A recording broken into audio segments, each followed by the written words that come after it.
Hello crafty friends, it's Nicole here with another sketch starter. This time we're going to go through one of the sketches that we created together recently.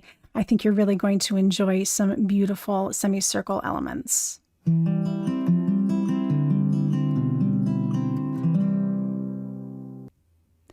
To start off our first project, we'll be using the Misty Meadows washi and a whole host of different inks, along with the Nature Blossom stamp and die set and a protractor. This is going to be a really important element for our first piece here. I'm going to take this Misty Meadows washi and I want to make that semicircle element that shows up on the right side of this project. So I'm using my craft mat here to make sure that I have my washi tape cut to the right size. And then I'm taking my protractor and lining it up on the right side. I'm going to use this protractor to tear the washi tape into the semicircle for the sketch element. I figured that if I could use a straight ruler to cut my washi tape, why not try a protractor and get a really interesting shape out of it. I didn't have a die and I didn't want to cut an extra piece and try to freehand it. So I'm going to use my mat again here to line up that circle, and I've got that straight edge right up against one of the lines on the mat. And I'm going to put that right down in place and then put my cardstock in place on the outline there for the A2 size card on the mat. And then I'll be able to just fold over that washi tape onto the card base. And isn't that amazing? All of a sudden I have a beautiful semicircle element. It was not difficult to do. I have a fairly crisp line. It's not 100% perfect, but it looks really great. So I just fold over that little bit of extra and cut off the ends here.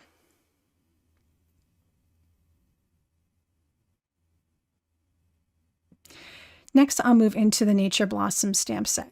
I'm going to do the outlines in Obsidian black, and then we'll fill in the insides of each of the flowers. So these are the two flowers and the leaf set that I'm going to use. And I'm going to move into the Tea Party ink set and the Spring Bouquet ink set.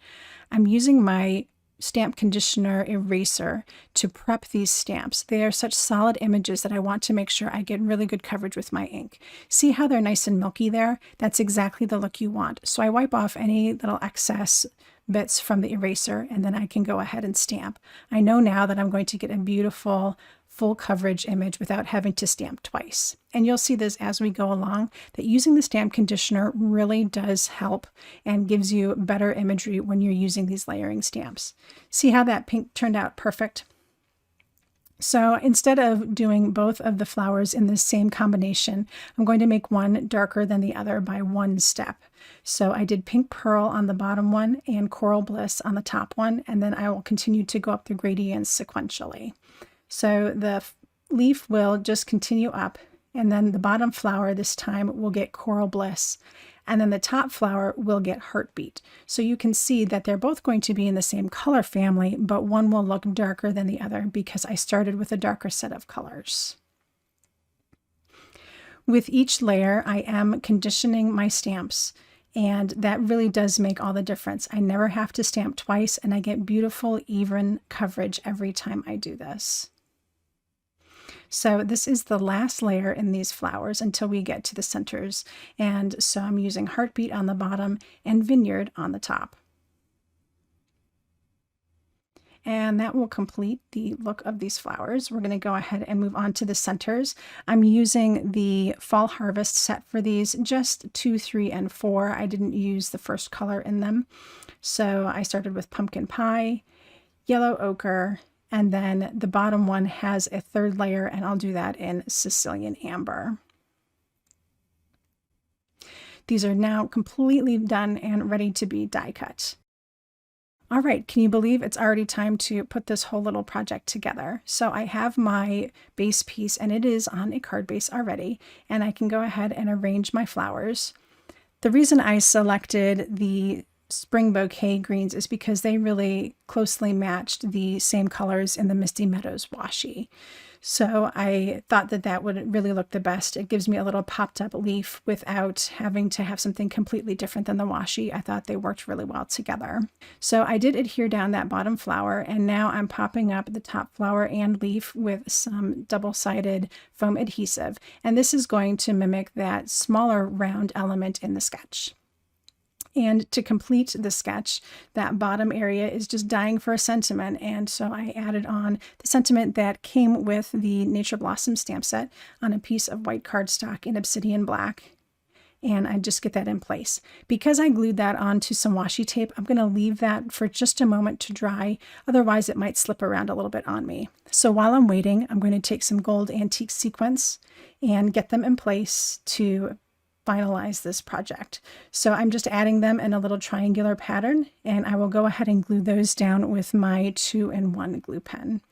Adding a sequence to the flower really helps bring all of the elements together.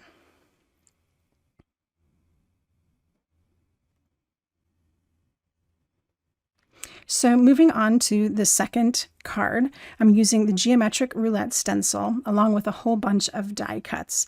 I'm using the Caps Bold dies, the Floral Doodles die set, and a stamp from Retro Plantaines.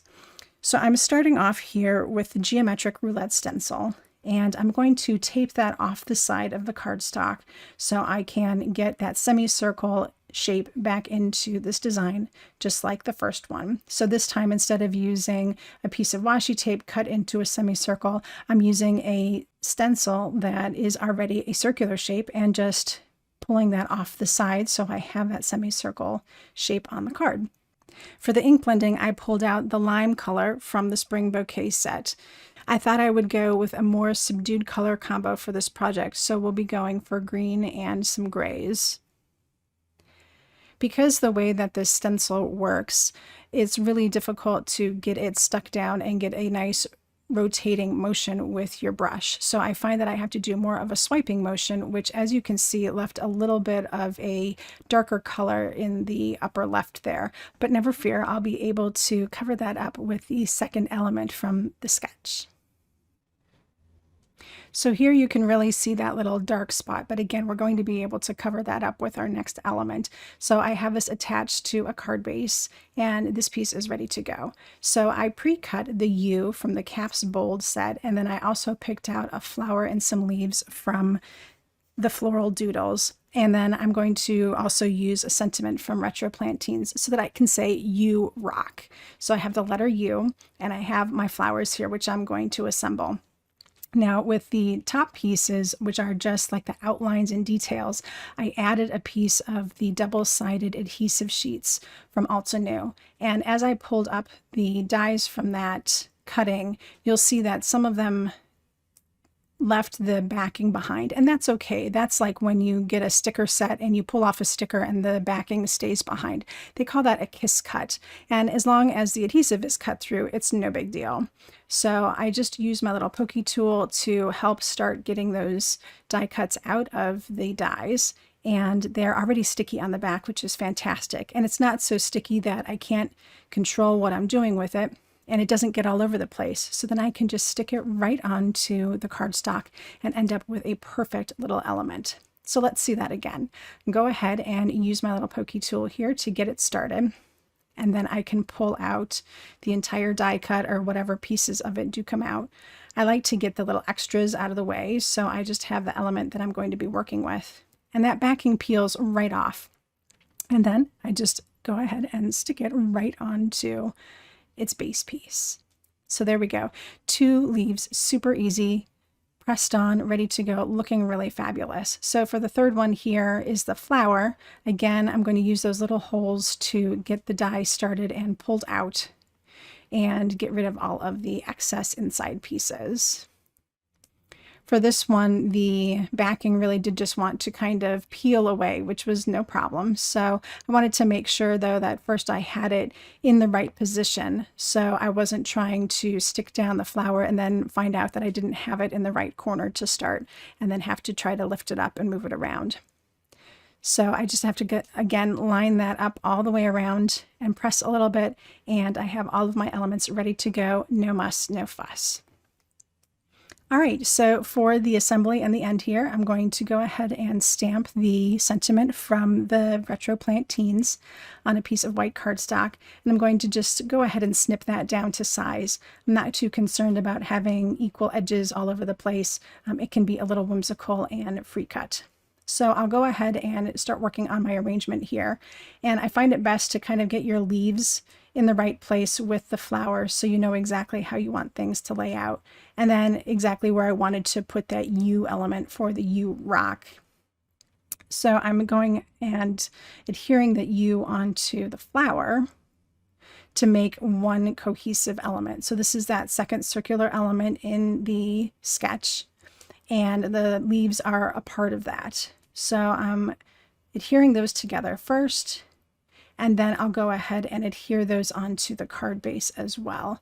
I decided as I was going along that I would go ahead and pop up the flower and the U to give it a little bit more visual interest. So as you can see, I was able to completely cover up that slightly darker spot from the ink blending earlier. So never discount a ink blended project if you feel like you've got a little splurp somewhere that isn't quite right. I'm sure there's something that you can do to move your paper around to either cover it up or use a die cut to cut out around it. Now I've got my flower in place and I need to add on my sentiment. So I'm going to snip those edges a little bit to get rid of the excess white on either side. And then I'm going to go ahead and adhere that on in a little bit of a whimsical angle. Last, I wanted to add some little elements onto the design, and I wasn't sure if I would use the rock party or the tropical forest enamel dots. I decided on the tropical forest dots, and of course I'm adding them in a kind of triangular pattern surrounding that second round element. So this one does not use that little strip at the bottom for the sentiment because I chose to put the sentiment across the main circular element. And there we go. Our first sketch is done for 2021, and it was a pretty interesting one. I hope you enjoyed the ideas that I gave you on how to create a beautiful semicircle element in your projects. I hope I inspired you to think outside the box and come up with some fun ways to use that semicircle. I'd love to see what you come up with, so don't forget to share your projects on social media and tag both Altenew and myself, Pixel Maven's Retreat, along the way. As always, I'll have another sketch and more ideas for you next time, but until then, happy crafting! Hello crafters, I hope you enjoyed that video. If you want to see more, don't forget to subscribe to our YouTube channel and hit the notification bell so you don't miss anything. Thanks for watching!